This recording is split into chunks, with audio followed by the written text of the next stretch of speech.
लोकसभा निवडणुकीत जी चूक केली ती पुन्हा करू नका। पंतप्रधान नरेंद्र मोदी यांच्या विचारांचा खासदार भंडारा गोंदिया लोकसभा क्षेत्रातून निवडून दिल्लीला पाठवले असते तर माझे हात देखील मजबूत झाले असते। तुम्ही माझी काळजी करू नका, मी स्वतःची व्यवस्था केली आहे, मला तुमची व्यवस्था करायची आहे। आगामी विधानसभा निवडणुका येत्या 2-3 महिन्यात होत आहेत, आपलाच आमदार पुन्हा निवडून येणार आहे, असे सूचक वक्तव्य खासदार प्रफुल्ल पटेल यांनी सळकर्जुनी येथे आयोजित कार्यकर्ता मेळाव्याला संबोधित करताना केले आहे। करू आम्ही काम तुमच्यासाठी करू, पण तुम्ही आमच्यासाठी काहीच करणार नाही। वन वे वन साइड गाडी चालते आपली, एक साइड बंदच करून टाकली, इकडून घ्यायचं तिकडून आणायला द्यायचंच नाही। काय फायदा झाला आता लोकसभेमध्ये? पंतप्रधान कोण झाले? हो झाले ना, मग काय आपल्याला मिळवलं आपण?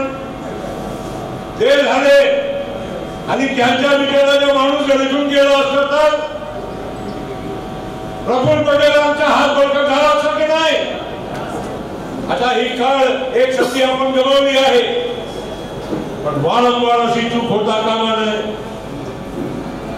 माझ्या इंतजामसाठी मी आलो नाही, माझा इंतजाम मला करता येते, मी केला आहे, तुमच्या हक्कासाठी मी काम करायला निघालेलो आहो, हे कुठे तुम्ही विसरू नका।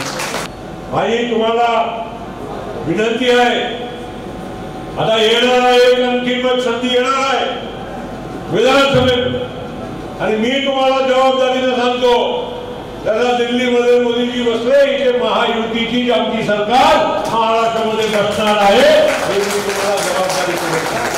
तर काही कामे असली तर तुम्हाला भाईजी आठवतात आणि निवडणुका आल्या तर दुसरे आठवतात। मला माहित नाही विरोधक तुम्हाला काय गुण देऊन जातात, म्हणून तुम्ही त्यांना मतदान करून जिल्ह्याचा विकास थांबवत आहात। आम्ही काय विकास कामं केली आहेत, काय करत आहोत याची आठवण तुम्हाला वारंवार करून द्यावी लागते, हे बरोबर नसल्याचे खासदार प्रफुल्ल पटेल म्हणाले आणि त्यांनी कार्यकर्त्यांवर संताप व्यक्त करत पुन्हा पुन्हा अशा चुका करू नका अशा सूचना केल्या आहेत।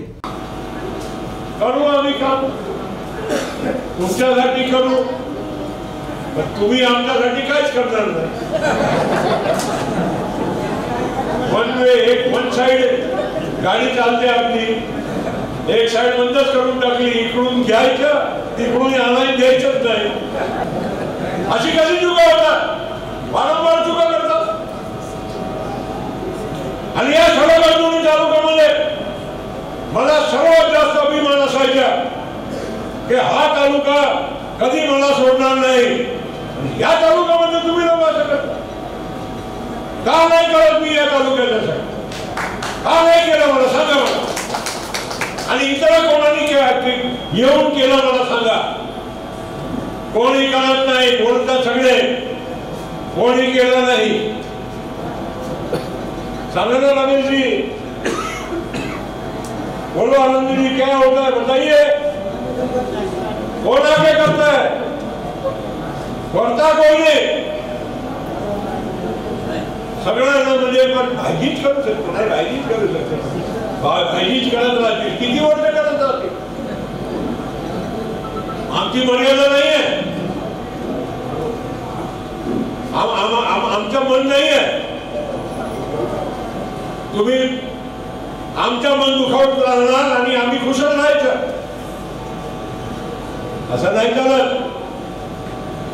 तर आगामी विधानसभा निवडणुका पाहता ज्या पद्धतीने केंद्रात नरेंद्र मोदी पुन्हा पंतप्रधान झाले त्याच पद्धतीने राज्यात महायुतीची सत्ता येणार आहे, याला कोणीही रोखू शकत नाही। त्यामुळे तुम्ही अपप्रचाराला बळी पडू नका, असे देखील खासदार प्रफुल्ल पटेल म्हणाले।